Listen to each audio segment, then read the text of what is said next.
Alright folks, so the contents of this video could be shocking to some viewers. So embrace yourselves. You guys ever think about those communities that live in extreme locations? For example, the most isolated island in the world, Tristan da Cunhas. Very interesting, Tristan da Cunhas is actually a British overseas territory. What about Pitcairn Islands? What if you lived in Turks and Caicos, or the Polynesian Islands, or the St. Kitts and Nevis? You guys must think that, there are so few people at these places. They're so isolated from the rest of the world that the dating game must be extremely rough.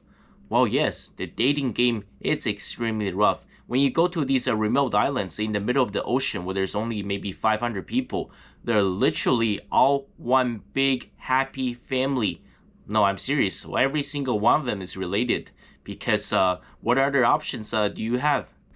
Let's think about a country like Mongolia. Mongolia is actually a massive country in the northern part of Asia. It's sandwiched between Russia and China. If you think Mongolia is a massive country, it's got to have a huge population and economy as well, right? Well, actually, no. Mongolia only has 3.3 million people for all of its entirety. And roughly half of the population, that's 1.5 million people, live in the capital city. So 99.7% of Mongolia, it's 100% empty. There's nothing there. It's complete wilderness. So what do those guys do for dating and marriages? Well, here comes the plot twist. Sweet Home, Alabama. Well, you see, if you're in Mongolia, and if you don't live in the capital, you live in one of those remote villages on the prairies. If you sleep in one of those huts, there's maybe only a 15 or other 20 huts around you. In your entire village, there might only be 75 or 100 people. And sometimes if the families give birth to a son, well, there's simply no young woman in the area available for that young man. So what do?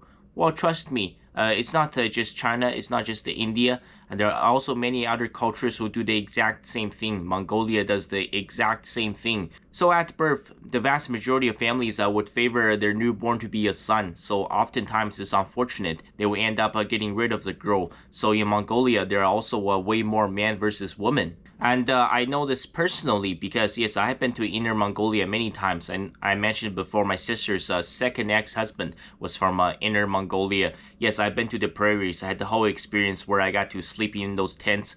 I got to spend some time with the horses, with the goats, and I have to tell you, it's really not that great. Because obviously, there's Instagram versus reality. And those tents that see you sleeping on the prairies, they smelled like absolute piss. And the wind was absolutely terrible because the surface is completely flat. There's nothing to block the wind. So, I mean, it really wasn't a great experience. So what will end up happening is that, for example, right, in a tiny little village of 7,500 people, it comes to the age of marriage. And let's say there are 3 young men in this village. And there's only one young Mongolian girl.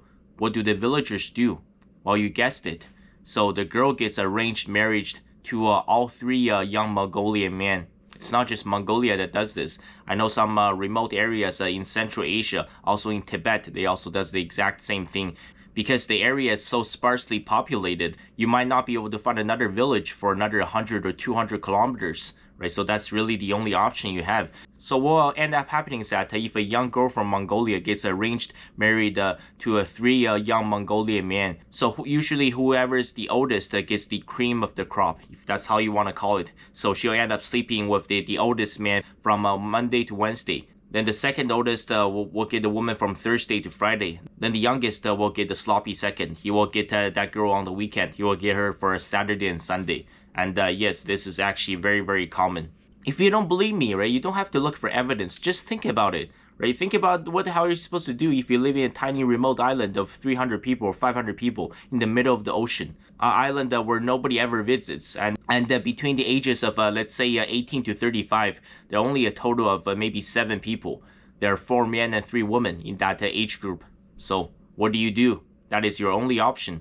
And for places that are extremely, extremely remote, I'm talking about there's not even a village. Sometimes if you go to these really, really empty grasslands in Mongolia, sometimes, let's say, in the middle of the prairie, there's just one hut. Only one family lives there within a 1-hour radius. And let's say, there was a couple that built this tiny little tent. And they say they got a couple of sheep and a couple of cows, and they're truly living the country life in the middle of nowhere with nobody around. Nobody ever visits them, nobody ever comes, nobody ever leaves. And let's say if this young couple, they start a family there, and if they give birth to a son, what do you guys think happens? Now think about it. I don't know if I'm allowed to mention this on YouTube due to community guidelines, but really think about it. What happens, right? There's literally just one tiny little hut in the middle of the prairie. Nobody's around. It's just the father, the mother, and the son. What do you guys think happens? Well, once again, Sweet Home, Alabama. If you guys really want to know more about the story, you should really look into it and really think about this topic. And I think you'll be shocked by what you find if you go down this rabbit hole. It's actually very common. So the next time you start to think the dating game is rough in where you live, just be glad that you're not born on Pitcairn Island or on Tristan da Cunha's, because imagine what those people are going through. Or maybe you're just one of those people that that's what you prefer, that's how you roll, that's your style. Maybe you prefer a Sweet Home Alabama, and if you've completely given up hope on the human civilization and you want to be as far away as possible from human civilization, then perhaps one of these remote islands in the middle of the ocean is the way to go. Hey, maybe you'll find Jeffrey Epstein floating somewhere out there. Today I feel African. Today I feel gay.